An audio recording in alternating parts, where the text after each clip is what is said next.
South ఇండియాలోనే biggest sorry store మన Varahi silks మన విజయవాడ ఎంజీ రోడ్లో ప్రారంభం.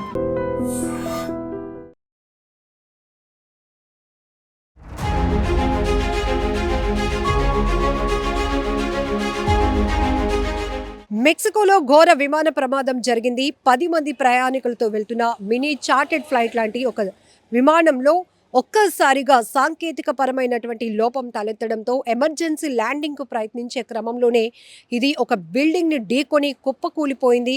భారీగా శబ్దాలతో పాటు అది బ్లాస్ట్ అయినటువంటి దృశ్యాలు ఇప్పటికే కొన్ని సోషల్ మీడియాలో వైరల్ అవుతున్నాయి. ఈ వరుస ప్రమాదాలు చూస్తుంటేనే బెంబెలెత్తిపోయే పరిస్థితి. ట్రైన్ ప్రమాదాలు కావచ్చు, ఫ్లైట్స్, బస్సులు, కార్లు, ప్రతి చోట ప్రమాదం ప్రమాదం ప్రమాదం. ఈ ప్రమాదానికి కారణం ఏంటి? టెక్నికల్ ఇష్యూస్కి ఇదంతా కూడా సెకండరీ. కానీ ఇంతమంది ప్రయాణికులతో ప్రయాణిస్తున్నటువంటి ప్రయాణం కాస్త ప్రమాదంగా మారుతుంటే ఎంత భయం వేస్తోంది. సాధారణ ప్రజానికం ఇందులో బలైపోతున్నటువంటి పరిస్థితులు ఉన్నాయి. ఘోరమైన దుర్ఘటనలు చోటు చేసుకున్నాయి. మెక్సికోలో పశ్చిమాన ఉన్నటువంటి టోలుకా ఎయిర్పోర్ట్కి సమీపంలో టోలుకా, అలానే ఆ ఎయిర్పోర్ట్కి ఇంకా రీచ్ అవ్వడానికి 5.7 కిలోమీటర్స్ ఉందంట. ఇంతలోనే ఈ ఫ్లైట్లో టెక్నికల్ ఇష్యూని రికార్డ్ చేశారు.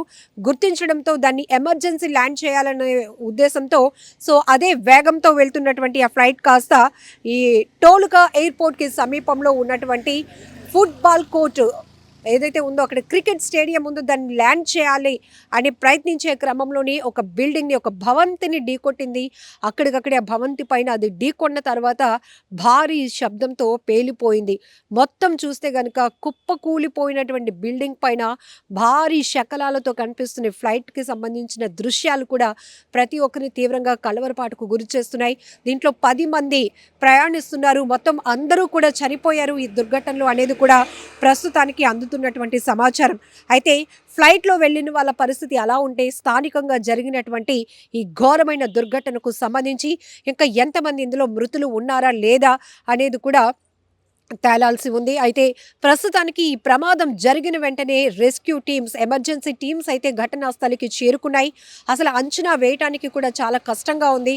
పూర్తిగా మంటల్లో చిక్కుకుపోయినటువంటి ఆ విమాన దృశ్యాలు చూస్తే దగ్గరికి వెళ్ళి రెస్క్యూ చేయడానికి కూడా అవకాశం లేనటువంటి పరిస్థితిలో మొత్తం అందులో ప్రయాణిస్తున్న వారందరూ కూడా అందులో ప్రాణాలు కోల్పోయినట్టుగానే ప్రతి ఒక్కరు కన్ఫర్మ్ చేసుకుంటున్నారు. ఎందుకంటే స్కోప్ కూడా లేదు. ఎందుకంటే ల్యాండ్ అవుతున్న క్రమంలో ఒక చోటుకి ఒరిగిపోయినా, ఇంకొకటి జరిగినా, కొంతమంది చనిపోయినా మిగతా వాళ్ళు చిన్న చిన్న గాయాలతోనైనా బయటపడే అవకాశం ఉంటుంది. కానీ ఒక్కసారిగా ఒక భారీ భవంతి పైన అది అలా ల్యాండ్ అయ్యే ప్రయత్నంలో ఆ భవంతిని ఢీకొని అది అలా కుప్పకూలిపోవడం, భారీ శబ్దంతో అగ్ని కేలలు ఎగసి పడటంతో అందులో ఉన్నవారందరూ చనిపోయి ఉంటారనేటటువంటి ఒక విషాదకరమైన వార్త అయితే వస్తోంది.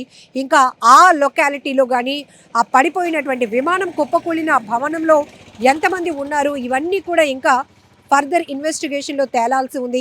ప్రస్తుతానికైతే ఎమర్జెన్సీ టీమ్స్ అక్కడ రెస్క్యూ కొనసాగిస్తున్నాయి. ఇమీడియట్గా దాన్ని శకలాలను తొలగించే ప్రయత్నం కూడా అంత ఈజీ కాదు. ఎందుకంటే అక్కడ పూర్తిగా పెద్ద ఎత్తున మంటలు వ్యాపించాయి. ఆ బిల్డింగ్కి కానీ ఆ చుట్టుపక్కల ఉన్న ప్రాంతాల్లో కూడా పూర్తిగా డ్యామేజ్ అయిన పరిస్థితి ఉంది. కాబట్టి ఒకవేళ అందరూ ఎవరైనా క్షతగాత్రులు ఉన్నా వాళ్ళని బయటకు తీసి హుటాహుటిన హాస్పిటల్కి తరలించడానికి కూడా కొంత రిస్క్గానే కనిపిస్తోంది. అయినప్పటికీ కూడా రెస్క్యూ అయితే కొనసాగుతోంది.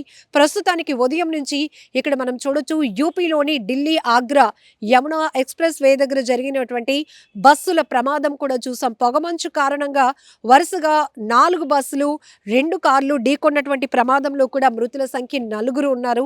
ఇందులో అది ఇంకా ఇలా మర్చిపోకముందు ఇప్పుడు మెక్సికోలో జరిగిన విమాన ప్రమాదం కూడా ప్రతి ఒక్కరిని భయభ్రాంతులకు గురి చేస్తోంది. ఈ విమానం అనేది టోలుకా ఎయిర్పోర్ట్కి రీచ్ అయ్యే ప్రయత్నం చేస్తోంది. ఈ క్రమంలోనే టోలుకా సాన్ మటాయో మధ్య ఈ యాక్సిడెంట్ జరిగినట్టు కూడా తెలుస్తోంది. సెస్నా సైటేషన్ 3 ఎగ్జిక్యూటివ్ జెట్ ఈ విమానంగా తెలుస్తోంది. అయితే దీన్ని ఒక రకంగా చెప్పాలంటే మినీ చార్టెడ్ ఫ్లైట్ అని చెప్పొచ్చు. కేవలం 10 మెంబర్స్ మాత్రమే ఉంటారు ప్రయాణికులు. 10 మందితో వెళ్తున్నటువంటి విమానం కాస్త ఒక్కసారిగా ప్రమాదానికి గురి కావటం, సాంకేతిక పరమైన టెక్నికల్ ఇష్యూసే ప్రమాదానికి కారణంగా కూడా తెలుస్తుంది. ఎందుకంటే ఇది ఎమర్జెన్సీ ల్యాండింగ్ తీసుకుంటుంది అంటేనే టెక్నికల్ ఇష్యూ రేజ్ అయినట్టు ముందస్తుగానే తెలియటంతోనే ఎయిర్పోర్ట్కు వెళ్ళకముందే ఎక్కడైనా ఒక సేఫెస్ట్ ప్లేస్ దగ్గర దీన్ని ల్యాండ్ చేయాలి అనే ప్రయత్నంలో చాలా ఫాస్ట్గా వెళ్తున్నటువంటి అయినటువంటి దృశ్యాలు కూడా మనకి సోషల్ మీడియాలో కనపడుతున్నాయి. సో ఆ ప్రమాదానికి సంబంధించి రివీల్ అయినటువంటి వీడియోలో కూడా మనకి చాలా క్లారిటీగా కనపడుతోంది. సో విమానం కూడా అత్యంత వేగంగా వెళ్తోంది. వేగంగా వెళ్తూ ల్యాండ్ అవ్వాలి అనే ప్రయత్నించే క్రమంలోనే ఒక్కసారిగా ఒక భవంతిని ఢీకొని అది అలా కుప్పకూలి భారీ శబ్దంతో వెళ్ళిపోవటంతో ఘోరమైన దుర్ఘటనలో అందులో ప్రయాణిస్తున్న 10 మంది కూడా చనిపోయారు అని తెలియటం అనేది చాలా బాధాకరమైన విషయం. ప్రతి ఒక్కరిని తీవ్ర దిగ్భ్రాంతికి గురి చేస్తోంది. నిజంగా ప్రస్తుతం ఉన్నటువంటి సమాజం దేనికి ప్రయారిటీ ఇస్తుంది? ఆర్థిక సంబంధాల చుట్టూ మాత్రమే తిరుగుతోంది. మళ్ళీ ఎన్నికలంగానే చాలా విరక్తి కలుగుతాను. మంచి అనిపిస్తుంది కదా, లేడీస్ కూడా ఛాలెంజింగ్ జాబ్స్ చేసినప్పుడు చాలా బాగుంటది. ట్రాఫిక్ అసిస్టెంట్స్ గా నియమించిన ట్రాన్స్జెండర్స్ అందరితో సాల్యూట్ చేయించుకుంటున్నారు. ఫుడ్ డెలివరీ ఇవ్వటానికి వెళ్ళినటువంటి డెలివరీ బాయ్ అనిల్ పై